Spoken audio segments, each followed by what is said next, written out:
What's good, everybody? It's Michael Alder here from the landflippingformula.com, and in this video I want to share with you fatal mistake being made by a land guru and how you can use this mistake to really benefit your business. So I think we could all agree there's probably a big three in the land guru space out there right now, and I'm friends with two of the three. So this isn't meant in any form of disrespect, but I am seeing a trend going on right now that they are lacking on, and you can use this slacking to really position yourself to win right now. So we are, without a doubt, one of the hottest economies still, but you should have your guard up, knowing that around the corner things can crash, and when they crash it's going to get ugly. So you want to be ready for when that happens, that you could really boost your business and make a bunch of money. So one of these land gurus, I'm on all their lists, but every Wednesday they send out the deal of the week, and this is, quote unquote, a wholesale deal that they're fire selling, right? These land gurus have a staff that has to answer all the phones. Let's just say they have 4 people that have to answer the phones. They probably e-blast, I would guess, 5,000 to 10,000 subscribers. So let's say you e-blast out one deal to 5,000 to 10,000 people, and the phones start ringing off the hook. They don't even have a buy it now button to automate it. You have to call in to buy the deal. Nothing wrong with any of this yet.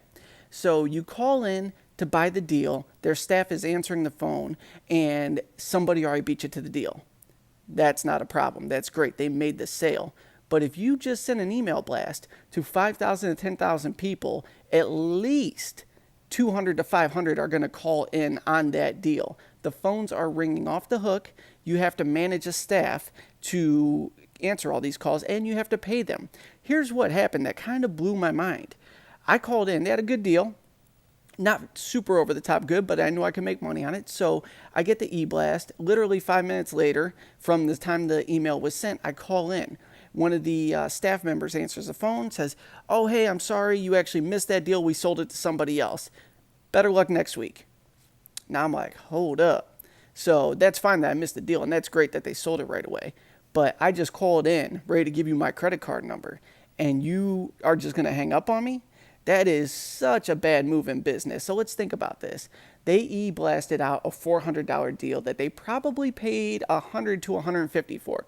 So there's $250 profit on the table.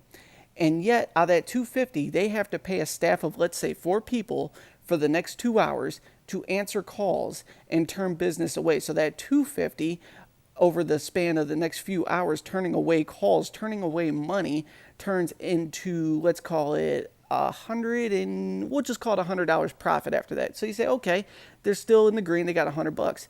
Well, now they got to go ahead and pay the filing fees and have someone write up the deed.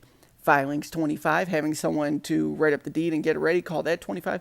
You made $50, and you probably turned away 1 to 500 potential buyers. Now you may be thinking, well, what's your point?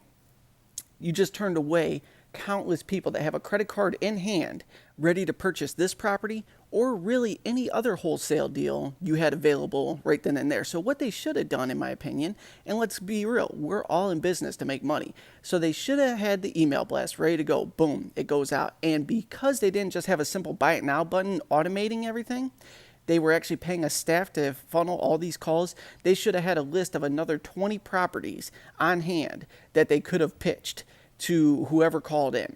So when I called in, I would have bought any property that was close to that description and price point. I was ready to go, but they turned me away. They turned away my money. And because they're doing this, and the reality is, the reason they're doing this is it's a cute little marketing play, and they're very comfortable in our current economic state.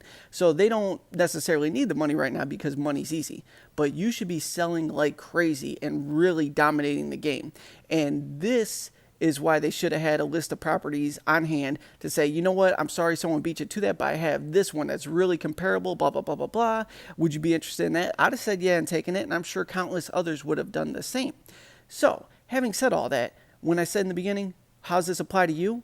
Right now, these top gurus are resting on their laurels, just like the good old days there. And when people rest on their laurels, that gives you the position to becoming a dominating player in the marketplace. So all you have to do is tighten up your sales skills, tighten up your marketing. If you run out of deals, start wholesaling other investor deals. Keep your funnels full and keep making money and keep stacking buyer leads. Trust me, this is going to work out really well for you in the long term here. While the big fish are starting to snooze and think they're great, you can run up the ranks and be a big land flipper in the marketplace without anybody's permission, just taking advantage of them getting lazy with the easy money that's out there right now. So that's my tip of the day. I hope you take this to heart and take advantage of it. If you're serious about this land investing game, now is the time to really start hitting it hard, building your portfolio, building your buyers list, and scale. So when everything crashes, you're the name they think about in this marketplace. So if you want to learn more about investing in raw land or how I do it day in and day out, drop by thelandflippingformula.com. Links will be below this video. I share exactly how I do this. And if you have any questions about land investing, be sure to comment below. I'll create a follow-up video answering your question for you. As always, thank you so much for tuning in, and I'll catch you on the next one.